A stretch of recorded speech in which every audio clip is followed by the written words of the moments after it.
Olá! Estamos iniciando mais um Ângulos e Ideias.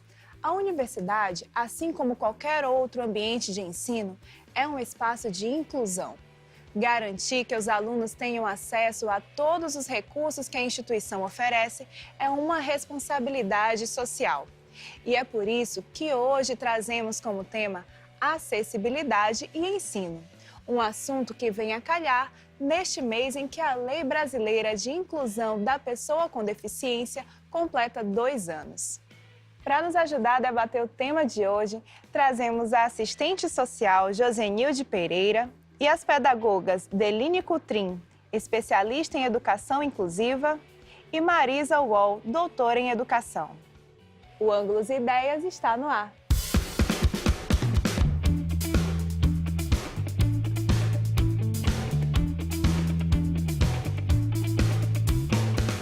Bom, sejam muito bem-vindas.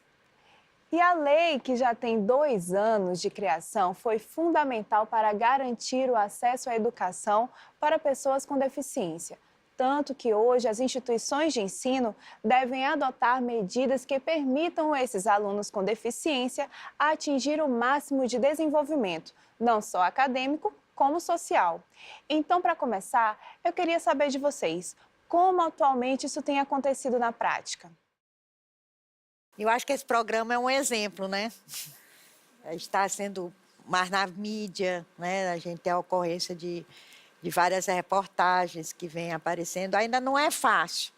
Tem muita coisa ainda, são muitos desafios que nós ainda continuamos enfrentando, né? Acho que a Adeline, ela tem um depoimento assim, bem forte em relação a isso. A lei ela veio de muita luta do movimento social e de mães de crianças com deficiência. Mas a gente, assim, vê a lei, antes veio a convenção e verão outras leis. Tanto que eles falam que o Brasil é um dos países que tem uma das melhores legislações em relação à pessoa com deficiência. Mas nós sentimos o que está escrito e a realidade. A realidade do Brasil em relação à educação já é difícil. Agora, quando a educação é para a pessoa com deficiência, mais difícil é ainda. A própria legislação agora diz que tem que ter o atendente para a pessoa com deficiência. Tem no estatuto, mas houve uma verdadeira polêmica sobre isso, houve discussão, instituições particulares entraram na justiça, perderam, mas a gente ainda não sabe, eu não sei como é que está acontecendo aqui em São Luís, mas eu acredito que ainda não tem a inclusão plena. O que a gente quer? Ter o direito de acessibilidade, não só... Muita gente fala que acessibilidade, pensa em acessibilidade só com uma rampa e um banheiro. Nós sabemos que não é isso. A dimensão da acessibilidade é bem maior. Você tem que ter todo um conjunto, são os professores, a questão pedagógica, todo o espaço que a gente possa estar usufruindo. E a gente sabe que aqui na própria UFMA não tem ainda... A pessoa com deficiência ainda não se sente à vontade. Tanto que tem muitas, no Ministério Público, tem muitas taxas para a UFMA poder ter acessibilidade. Infelizmente, como a professora falou, a mestranda falou, é um desafio muito grande, mas a gente está, para o que a gente estava antes, está caminhando. A gente não pode dizer o que a gente não tem conquista, mas falta muito para que a gente tenha nosso vai direito além garantido. dessa questão estrutural, né? Vai muito mais para a questão pedagógica, né? De uma inclusão, de fato, para que as pessoas com deficiência, elas não só consigam ter acesso ao local em si, mas que elas consigam, de fato, aprender, né? Como é que a assistência social ela vem amparando? Eu acho muito interessante quando a Adeline coloca, né, esse parâmetro, né, entre as leis e as condições objetivas que temos. Eu penso que hoje nós ainda não podemos falar em inclusão efetiva. Nós vivenciamos processos, nós estamos em processo de inclusão, mas assim, a gente não pode desconsiderar o avanço que tivemos, sobretudo a partir dos anos 90, o que temos hoje. A própria lei, ela expressa isso. Só que assim, a gente vive numa conjuntura bastante desfavorável, que a gente precisa lutar pelo óbvio, lutar pela garantia dos direitos. Então, assim, falar em inclusão hoje, falar em acessibilidade, ela também coloca nessa dimensão muito ampla, porque não é só a questão física, arquitetônica, mas você vai falar de mentalidades, você vai falar de atitudes sociais, você vai falar de aspectos metodológicos, pedagógicos, comunicacionais, informacionais, porque a gente vai esbarrar ainda em questões básicas na relação interpessoal entre a pessoa com deficiência e aquele que não se considera uma pessoa com deficiência, ou pelo menos não é enquadrado enquanto tal, segundo as leis. E assim, a gente esbarra em questões mínimas. E o que evidencia aí uma dificuldade no pensar o que é deficiência e de um redimensionamento das mentalidades das pessoas. Mas isso mexe numa questão que é cultural, né? Então, acho que falar em acessibilidade, falar em inclusão, não é só falar em rampas, é falar também num processo que é histórico e num processo que é cultural.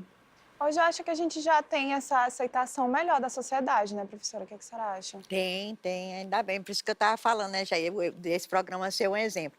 E eu queria só destacar também que a questão da inclusão, quer dizer, da pessoa com deficiência na educação, ela já é bem mais antiga do que a lei, né, da brasileira de inclusão. Por exemplo, aqui no Maranhão, o Estado, né, o poder público começou com os serviços desde o final da década de 60.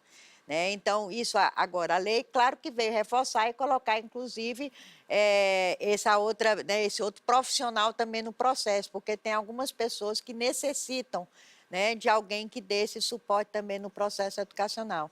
E, evidentemente, também o próprio acesso, a gente fala na condição, e realmente né, a questão pedagógica, a questão cultural, agora ele tem que estar lá dentro, né? Então, ele tem que entrar.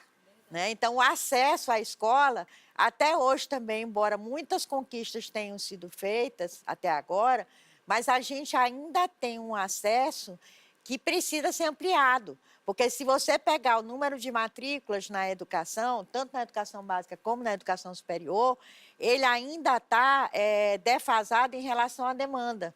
Né? Quantas pessoas com deficiência o Brasil tem, quantas dessas estão na escola, e até para a educação básica, quando na educação considerada obrigatória, né? Porque, por exemplo, na educação superior, se você for considerar, né, que não está lá constituindo como a obrigação, né? Mas você tem um número de matrículas ainda que não atende à demanda. Né? E aí é claro que você também vai dizer, ele vai estar na escola, mas ele tem que aprender, não basta ele ir para a escola. Né? E aí, nesse ponto é que coloca. E isso para a questão da educação superior também.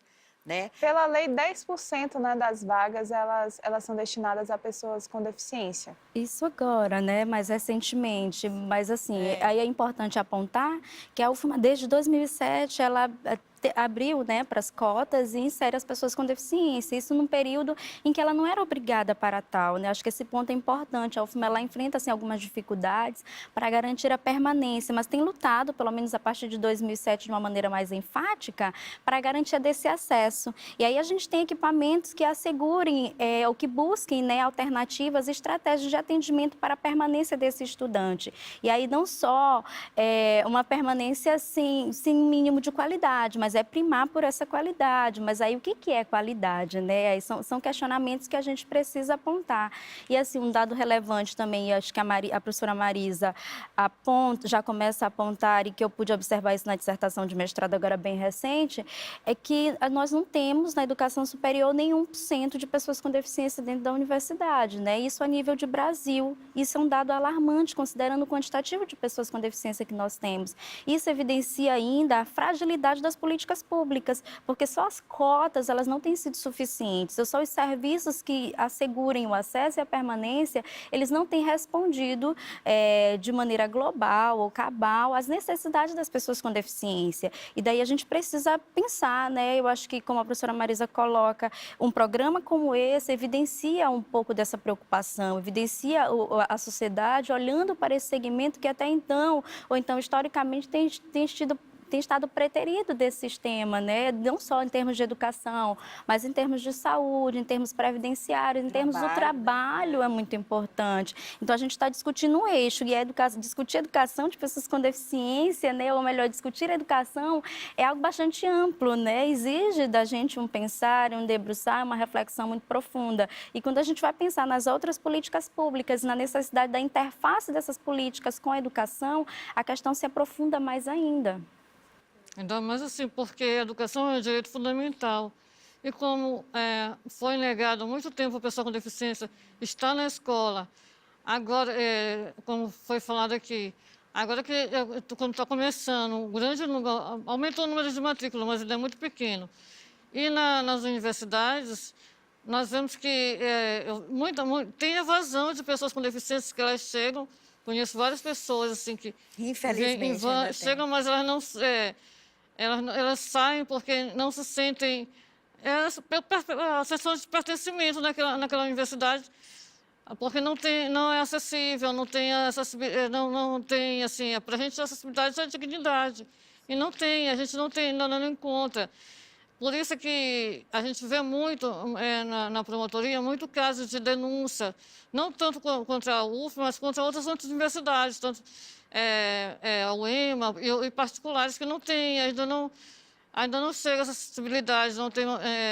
eu sei que aqui tem um núcleo, né, professora? Tem o núcleo de Tem acessibilidade. um núcleo que já está trabalhando, mas a gente sabe que ainda está muito distante do que a gente quer. As pessoas com deficiências, elas querem estar no mercado de trabalho, querem estar na sociedade, mas para que a gente esteja na sociedade, para que a gente possa se sentir inserido na sociedade, a própria sociedade tem que lutar com a gente. Essa luta não é só da pessoa com deficiência, sim, não é só dos profissionais que trabalham nessa área, mas é de todo mundo, de toda a sociedade. Quando toda a sociedade se importar, eu acredito que só assim o Brasil vai mudar. A gente vai mudar, porque por enquanto é um grupo pequeno que luta para que tenha inclusão. Sim. Mas ainda não chegou a camada grande da sociedade, como chega, assim, eu acredito, eu vejo muito movimentos sociais, a luta dos negros. Já chegou a sociedade já sabe que eles passam várias discriminações e já, sim, tem uma luta mais forte. Sempre existiu pessoa com deficiência também. Nos anos 90, aqui no Brasil, que eles estão se organizando. Só que com muita dificuldade, porque até o fato de se organizar, de estar na luta, é muito difícil, porque tem várias barreiras, como foi falado pela professora. Barreiras arquitetônicas que nos impedem de sair de casa.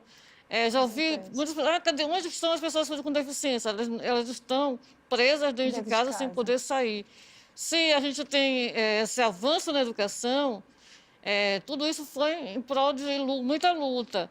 Mas a gente sabe que nos municípios aqui do Maranhão, tem crianças e jovens que não saem de casa, que estão presos ainda por causa de entendimento, de compreensão de pais, de mães, e essa política pública não chega até eles. Você está falando e eu estou lembrando, eu tenho um caso de pessoa com deficiência em casa, né? Eu tenho uma irmã que é especial e ela é justamente do início da década de 90, né? Ela é de 91, então a gente sabe como é essa realidade de ficar realmente trancado por uma série de questões, porque a gente fica com medo da exposição, de sair para um local público e as pessoas não aceitarem o comportamento, não aceitarem a forma, né, como a pessoa é, infelizmente. Mas eu queria perguntar para vocês sobre se há diferença entre as instituições públicas e particulares. Nós vamos para o intervalinho e voltamos já já.